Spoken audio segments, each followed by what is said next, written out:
Bonjour, voici en fait aujourd'hui la première fois que vous allez voir donc Painter. Qu'est-ce que c'est que ce logiciel de dessin? Donc il existe quand même depuis, je dirais, plus de 10 ans. J'avais déjà utilisé en entreprise et à l'époque il était vendu d'ailleurs dans un pot de peinture. Donc je vais vous montrer ici, voilà, Corel Painter 11, vous avez ici donc les menus, donc ça vous parle un petit peu. Et vous avez ici une fenêtre assez courante, on va voir un petit peu ce qui se cache derrière cette fenêtre, mais pas encore tout de suite. Donc ça vous parle, hein, c'est façon de gérer la fenêtre.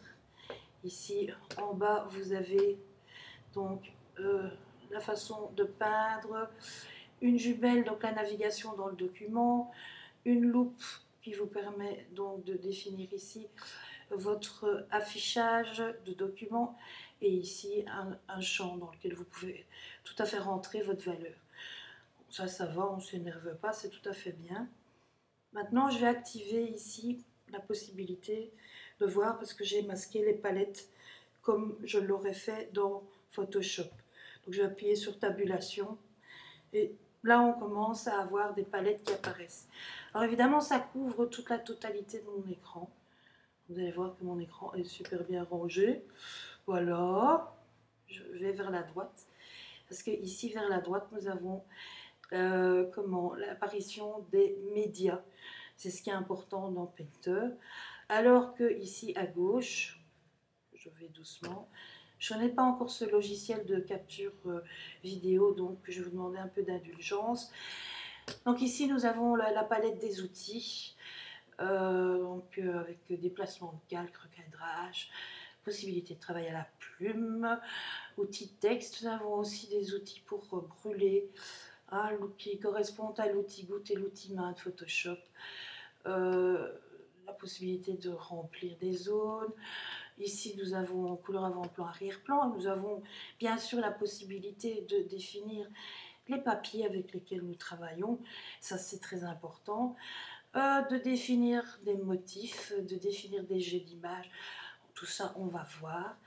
Alors, nous avons aussi, bien sûr, des palettes qui sont importantes au vu du fait qu'on travaille en dessin, c'est-à-dire la palette des couleurs.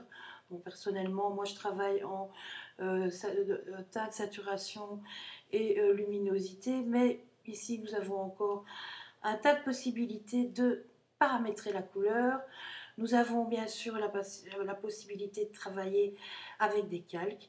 Et puis vous voyez ici différentes palettes qui s'appellent Custom, donc personnalisation.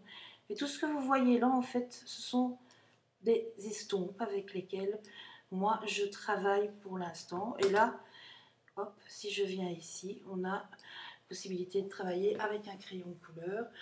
Bon, et des outils, il y en a plein.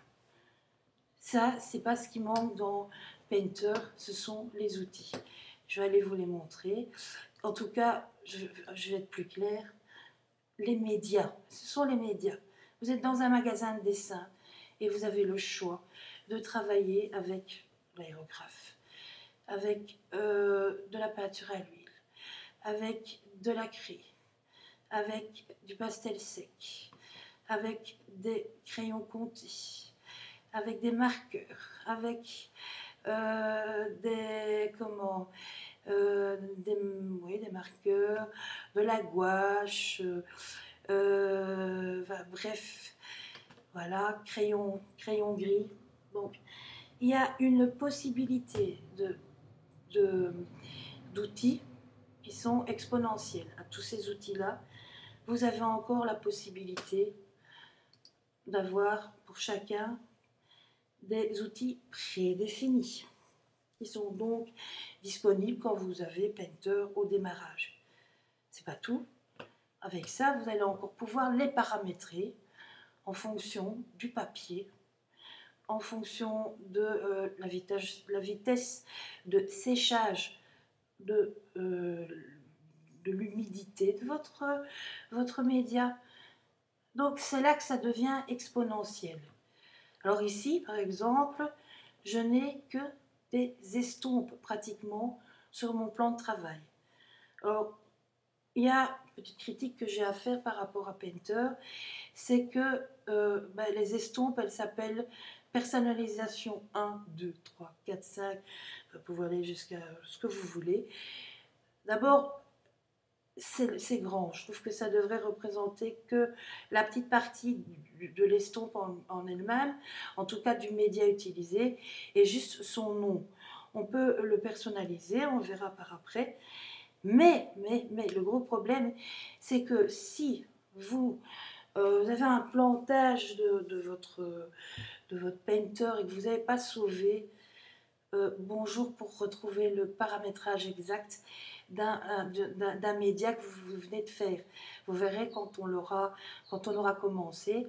Donc, dans ces cas-là, on va travailler en mémorisant son espace de travail et en positionnant bien par rapport à certains endroits les médias qu'on utilise.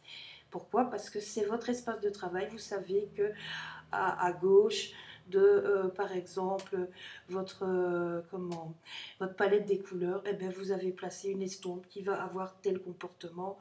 Ça, c'est à vous à gérer. Ça, c'est le meilleur moyen, c'est de bien repérer son espace de travail. À part ça, tout est libre. L'autre critique que je ferai aussi par rapport à Painter, c'est que Painter, bon, il a un environnement assez rigide, c'est-à-dire que par exemple, ici je suis dans ma boîte de dialogue, je peux créer des calques, mais il y a un moment où je ne sais pas agrandir ma boîte de dialogue comme je le ferais dans Photoshop. Donc dans ma palette flottante, je ne sais pas l'agrandir. Donc ça, ce sont des défauts d'ergonomie.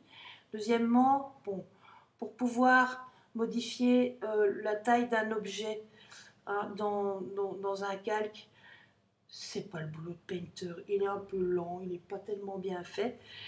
Pour pouvoir faire de la modification chromatique, c'est pareil.